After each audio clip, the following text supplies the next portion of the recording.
मेंढक उसके मुंह से उछला और फर्श पर गिरा। फिर एक और एक और। अगला लफ्ज एक सांप लेकर आया जो बुल खाता और फंकारता हुआ निकला। ये क्या है? रुक जाओ, फौरी तौर पर रुक जाओ। मगर क्लेरस रुक न सकी।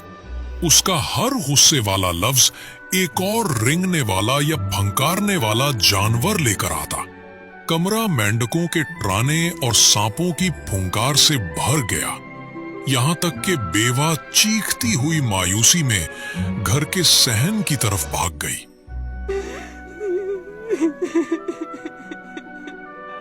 ये सब तुम्हारी वजह से हुआ है। तुमने अपनी बहन पर लानत डाली है। निकल जाओ। तुमने अपनी बहन पर और मुझ पर तबाही लाई है। निकल जाओ, अभी निकल जाओ।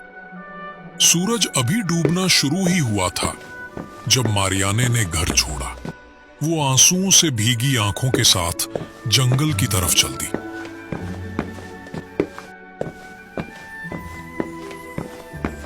मगर सड़क पर ज्यादा दूर नहीं, एक उम्दा बुगी आ रही थी जो सफेद घोड़ों ने खींच रखी थी और उसके दरवाजे पर बादशाह की शाही मेहर लगी हुई थी। अंदर शहजादा शिकार से वापस आ रहा था। जब उसने अकेली चलती हुई लड़की को देखा तो उसने कोच अवान को रुकने का हुक्म दिया। नौजवान खातून, क्या तुम किसी मुसीबत में हो? कोई मुसीबत नहीं मेरे आका, सिर्फ गम। और जैसे ही वो बोली, मोती और सोसन के फूल उसके मुंह से गिरे।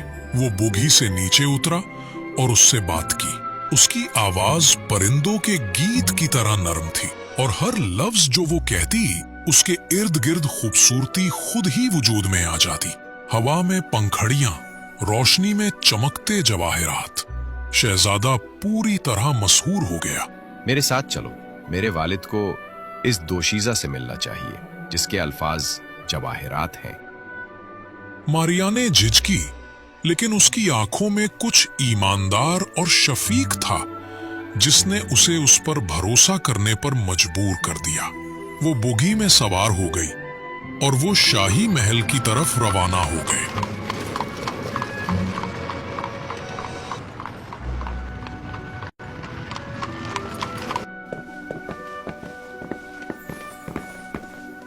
बादशाह और मलका ने उसका अजीम-उश-शान हॉल में इस्तकबाल किया और जब उसने झुककर उन्हें सलाम किया तो हीरे संगे मरमर के फर्श पर रोल हो गए।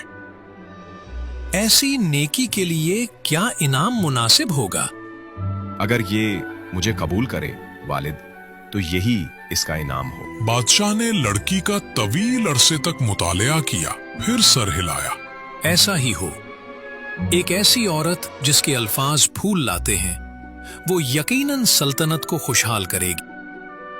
और यूं मारियाने शहजादे की दुल्हन बन गई। उसका शादी का जोड़ा चांद की तरह चमकता था और जब भी वो बोलती उसके रास्ते में फूल बिखर जाते थे।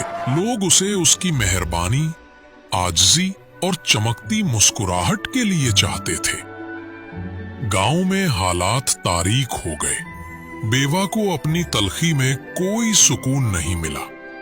जो जवाहरात उसने इकट्ठे किए थे वो उसकी शफीक बेटी के चले जाने के बाद बेरंग और बेकार लगने लगे। जहां तक क्लेरस की बात है, किसी की हिम्मत नहीं होती थी कि उससे बात करे। उसके मुंह से निकलने वाले जानवर लोगों को खौफ और नफरत से दूर कर देते थे। यहाँ तक कि उसकी माँ भी आखिरकार उसे बर्दाश्त ना कर सकी। तुमने हम दोनों पर शर्म और मुसीबत लाई है। ये घर छोड़ दो और कभी वापस मत आना। चुनाचे क्लेरस रोते और कोसते हुए जंगल में भाग गई, मगर हर लानत मजीद मेंढक और सांप लाती। वो बेयारो मददगार और नापसंदीदा भटकती रही। यहाँ तक के आखिरकार वो दुनिया से गायब हो गई। कुछ कहते हैं कि वो आज भी जंगल के रास्तों पर मेंढकों की ट्राने की आवाज में बद्दुआएं बनकर घूमती है। और बेवा के लिए उसका लालच जुनून में बदल गया। वो अकेली रही, अपने चोरी शुदा जवाहरात के मध्यम होते टुकड़ों से घिरी हुई। यहां तक कि एक सर्दियों की रात वो चूल्हे के पास मुर्दा पाई गई। साल गुजरते गए। शहजादे और उसकी परी की बरकत वाली दुल्हन की नर्म हुक्मरानी में सल्तनत फलती फूलती रही। गरीबों को खाना खिलाया गया, खेतों की देखभाल की गई और रहमदिली की हवा महल से बाहर की तरफ फैलती हुई महसूस होती थी। जब भी मलका बोलती, उसके अल्फाज रोशनी और खुशी लाते, गोया उसके तोहफे का जादू जवाहरात और फूलों से आगे बढ़कर सुनने वालों के दिलों को छू रहा था। उनके बच्चे भी इसी रूह के साथ बड़े हुए, आजिज, सखी और दाना। और अगरचे जिस परी ने उसे नवाजा था वो फिर कभी नजर न आई, लेकिन मलका अक्सर पुरसुकून लम्हों में उसकी मौजूदगी महसूस करती थी, जैसे हवा में गुलाब की हल्की सी खुशबू हो। तुमने इस सरजमीन को बदल दिया है मेरी मोहब्बत। सिर्फ मैंने नहीं, मेरे आका, मेहरबानी सूरज की रोशनी की तरह फैलती है। ये हर दिल को गर्म करती है जिसे छूती है। सच्ची खूबसूरती और रहमदिली का कोई मोल नहीं, फिर भी वो दुनिया को अमीर बनाती है। खूबसूरती मिट जाती है और दौलत बिखर जाती है, लेकिन एक शफीक दिल हमेशा चमकता रहेगा।